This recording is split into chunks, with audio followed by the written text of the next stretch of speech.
ನಮಸ್ಕಾರ ಕೇಳುಗರೆ. ಮಾನ್ಯ ಡಿವಿಜಿಯವರ ಮಂಕುತಿಮ್ಮನ ಕಗ್ಗದಿಂದ ಆಯ್ದ ದಿನಕ್ಕೊಂದು ಕಗ್ಗದ ಸರಳ ತಾತ್ಪರ್ಯವೇ ಜ್ಞಾನವೇ ಬೆಳಕು ಸರಣಿ ಕಾರ್ಯಕ್ರಮಕ್ಕೆ ತಮ್ಮೆಲ್ಲರನ್ನ ಆತ್ಮೀಯವಾಗಿ ಸ್ವಾಗತಿಸುತ್ತೇನೆ. ಇಂದಿನ ಸರಣಿ ಸಂಚಿಕೆ 122. ನಾನು ನಿಮ್ಮೊಂದಿಗೆ ಕರುಣಾಕರ ಬಳಕೂರು. ಕಗ್ಗ ಗಾಯನದಲ್ಲಿ ವಿದ್ವಾನ್ ಸುರೇಶ್ ರಾವ್ ಅತ್ತೂರು. ಬನ್ನಿ, ಇಂದಿನ ಕಗ್ಗ ಮಾಲಿಕೆಯಲ್ಲಿ ಮಾನ್ಯ ಡಿವಿಜಿಯವರ ವಿಶೇಷವಾಗಿರುವ ಕಗ್ಗವನ್ನ ಕೇಳಿ ಬರೋಣ. ಬದುಕಿಗೆ 6 ನಾಯಕರು, ಏಕನೋ ಅನೇಕರೋ, ವಿಧಿಯೋ ಪೌರುಷವೋ ಧರ್ಮವೋ ಅಂದಬಲವೋ, ಕುದುರುವುದು ಅದು ಎಂತು ಈ ಅವ್ಯವಸ್ಥೆಯ ಪಾಡು, ಅದಿಗುದಿಯೇ ಗತಿಯೇನೋ ಮಂಕುತಿಮ್ಮ. ಬದುಕಿಗ ನಾಯಕರು ಏಕನೋ ಅನೇಕರೋ, ವಿಧಿಯೋ ಪೌರುಷವೋ ಧರ್ಮವೋ ಅಂಧಬಲವೋ, ಕುದುರುವದೆಂದು ಈ ವ್ಯವಸ್ಥೆಯ ಪಾಡು, ಅದಿಗುದಿಯೇ ಗತಿಯೇನು ಮಂಕುತಿಮ್ಮ, ಅದಿಗುದಿಯೇ ಗತಿಯೇನು ಮಂಕುತಿಮ್ಮ, ಮಂಕುತಿಮ್ಮ.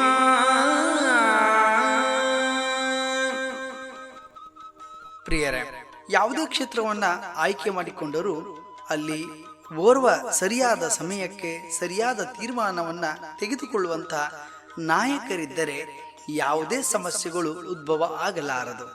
ಸವಾಲುಗಳನ್ನ ಸಮರ್ಪಕವಾಗಿ ಎದುರಿಸಿ ಆತ ಗೆಲ್ಲುತ್ತಾನೆ. ಯಾವ ಗುರಿಯನ್ನು ಹೇಗೆ ಮುಟ್ಟಬೇಕು ಹಾಗೆಯೇ ತಲುಪಿ ಯಶಸ್ಸನ್ನ ಕಾಣ್ತಾನೆ. ಅದು ಓರ್ವ ನಾಯಕನ ನಾಯಕತ್ವದ ಗುಣಗಳಿಂದ ಮಾತ್ರವೇ ಸಾಧ್ಯ.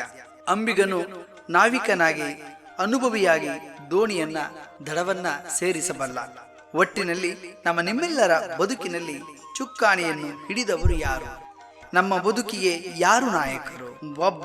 ಒಬ್ಬನೋ ಅಥವಾ ಅನೇಕರಿದ್ದಾರೆಯೋ? ಅಥವಾ ಬದುಕಿಗೆ ನಾಯಕ ವಿಧಿಯೋ ಧರ್ಮವೋ ಅಥವಾ ಅಂಧಶ್ರದ್ಧೆಯೋ?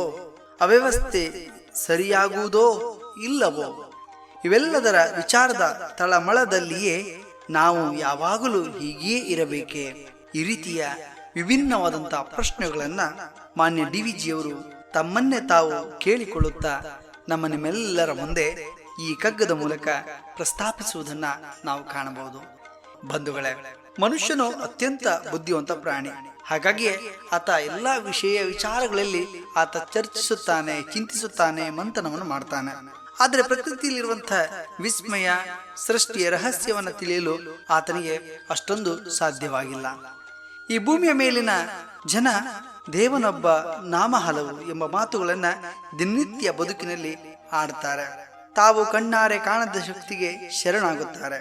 ಹಾಗಾದ್ರೆ ಆ ದೇವರನ್ನ ಕಂಡವರು ಯಾರು? ಆ ದೇವನಾರು? ಎಲ್ಲಿದ್ದಾನೆ? ಕಣ್ಣಿಗೆ ಕಾಣುವನೋ ಅಥವಾ ಕಾಣದೆ ಇರುವವನೋ? ರೂಪ ಆಕಾರಗಳು ಉಂಟೋ ಇಲ್ಲವೋ? ಇದ್ದರೆ ಹೇಗೆ ಇದೆ? ಈ ಜಗತ್ತಿನಲ್ಲಿರುವ ಸಕಲ ಜೀವಿಗಳಿಗೂ ಇವನೇ ನಾಯಕನೋ? ಸಮಾಜದ ನಡುವೆ ಇರುವ ಧರ್ಮವು ಶ್ರೇಷ್ಠವೋ? ಹಾಗಾದರೆ ಇದು ಜಗತ್ತಿಗೆ ನಾಯಕನೋ? ವಿಧಿ ಎಂಬುವನು ಇದ್ದನೋ? ವಿಧಿ ಎಂದರೆ ಹಣೆ ಬರಹ.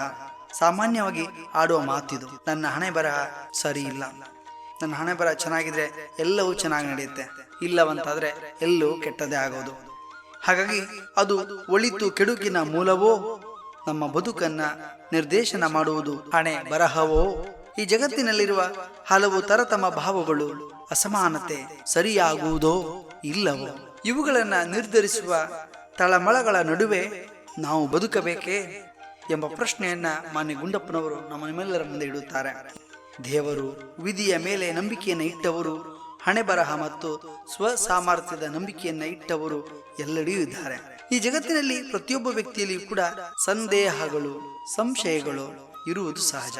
ಮನಸ್ಸಿನಲ್ಲಿರುವಂತಹ ತಳಮಳಗಳು ಹೀಗೆ ಇರುತ್ತವೆಯೋ? ಅಸಮತೋಲನದಿಂದ ಸಮತೋಲನ ಉಂಟಾಗುವುದೋ ಎಂಬ ಕಳವಳವನ್ನ ಮತ್ತೆ ಮತ್ತೆ ಈ ಕಗ್ಗದ ಮೂಲಕ ವ್ಯಕ್ತಪಡಿಸುತ್ತಾರೆ ಮಾನ್ಯ ಡಿವಿಜಿ ಅವರು. ಏನೇ ಇರಲಿ, ನಮ್ಮ ಪಾಲಿಗೆ ಬಂದಿರುವ ಕರ್ಮವನ್ನ ನಾವು ಅನುಭವಿಸಲೇಬೇಕು. ಬದುಕಿನ ನಾವಿಯನ್ನ ನಾವು ದಡ ಸೇರಿಸಲೇಬೇಕು. ಏನಂತೀರಿ ಪ್ರಿಯರೇ? ಇಂದು ನಮ್ಮ ಕಗ್ಗ ಮಾಲಿಕೆಯಲ್ಲಿ ತಮ್ಮ ಅನಿಸಿಕೆಗಳನ್ನು ಹಂಚಿಕೊಳ್ಳಲು ಕೇಳುಗರಾಗಿರುವಂತಹ ಬೆಂಗಳೂರಿನ 3K ಕನ್ನಡ ಕವಿತೆ ಕಥನ ಬಳಗದಿಂದ ರೂಪಾ ಸತೀಶ್ ಅವರು ನಮ್ಮ ಜೊತೆಗಿದ್ದಾರೆ. ಅವರನ್ನ ನಿಮ್ಮೆಲ್ಲರ ಪರವಾಗಿ ಸ್ವಾಗತಿಸುತ್ತೇನೆ. ಬನ್ನಿ ಅವರ ಮನದಾಳದ ಮಾತುಗಳನ್ನ ಕೇಳಿ ಬರೋಣ. ಕರುಣಾಕರ್ ನಮಸ್ತೆ. ನಾನು ರೂಪಾ ಸತೀಶ್, 3K ಕನ್ನಡ ಕವಿತೆ ಕಥನ ಬಳಗದಿಂದ. ಮೊದಲನೇದಾಗಿ ಅಭಿನಂದನೆಗಳು. ಕಳೆದ 3 ತಿಂಗಳಿಂದ ನೀವು DVG ಅವರ ಮಂಕುತಿಮ್ಮನ ಕಗ್ಗ ದಿನನಿತ್ಯ ಪ್ರಸಾರ ಮಾಡ್ತಿದ್ದೀರಾ. ಒಂದಿನಾನು ಮಿಸ್ ಮಾಡಲಿಲ್ಲ. ಕಗ್ಗದ ಜೊತೆ ನೀವು ಕೊಡ್ತಿರೋ ತಾತ್ಪರ್ಯ ಕೂಡ ತುಂಬ ಇಷ್ಟ ಆಗ್ತಿದೆ. ಕನ್ನಡದ ಆಧುನಿಕ ಸರ್ವಜ್ಞ ಎಂದೇ ಪ್ರಸಿದ್ಧಿಯಾಗಿರುವ ನಮ್ಮ DV ಗುಂಡಪ್ಪನವರ ಕಗ್ಗಗಳು ಅರ್ಥ ಮಾಡ್ಕೊಳ್ತಾ ಹೋದಾಗ ಒಂದೇ ಅರ್ಥ ಸಿಗೋವಂಥದ್ದಲ್ಲ. ಪ್ರತಿ ಸಲ ಕೇಳಿದಾಗಲೂ ಮತ್ಯಾವುದೋ ಒಂದು ಸಂದರ್ಭಕ್ಕೋ ಅಥವಾ ಸ್ಥಿತಿಗೋ ಅಥವಾ ಇನ್ಯಾವುದೋ ಒಂದು ಒಳಹು ಕೊಡುವಂಥ ಕಗ್ಗಗಳು. ಸೊ ಅವರ ಜ್ಞಾನ ಭಂಡಾರ ಅಂಥದ್ದು. ಸೊ ಅಂಥದ್ದನ್ನು ನಮ್ಮೆಲ್ಲರಿಗೂ ತಲುಪಿಸುವಂಥ ಒಂದು ಕೆಲಸ ಮಾಡ್ತಾ ಇದ್ದೀರಾ. ಭಾಳ ಖುಷಿ ಆಗ್ತಿದೆ. ಆ್ಯಂಡ್ ಮುಂದುವರಿಲಿ ಹೀಗೆ. 3K ಪರವಾಗಿ ನನ್ನ ಪರವಾಗಿ ಮತ್ತೊಮ್ಮೆ ನಿಮಗೆ ಅಭಿನಂದನೆಗಳು. All the best to you. ಧನ್ಯವಾದ. ನಿಮ್ಮ ಮಾತುಗಳಿಗೆ ಧನ್ಯವಾದಗಳು ಮೇಡಮ್. ಬಂಧುಗಳೇ, ಕರೋನಾದ ಈ ಸಂದಿಗ್ಧ ಸ್ಥಿತಿಯಲ್ಲಿ ಬದುಕುವುದು ಸವಾಲಿನ ಪ್ರಶ್ನೆ. ಆರೋಗ್ಯ ಸೂತ್ರವನ್ನ ಅಳವಡಿಸಿಕೊಳ್ಳೋಣ, ಬದುಕನ್ನ ಗೆಲ್ಲೋಣ. ನಾಳೆ ಇನ್ನೊಂದು ಕಗ್ಗದೊಂದಿಗೆ ಬರುತ್ತೇವೆ. ಅಲ್ಲಿಯವರೆಗೆ ನಮಸ್ಕಾರ, ಶುಭ ದಿನ.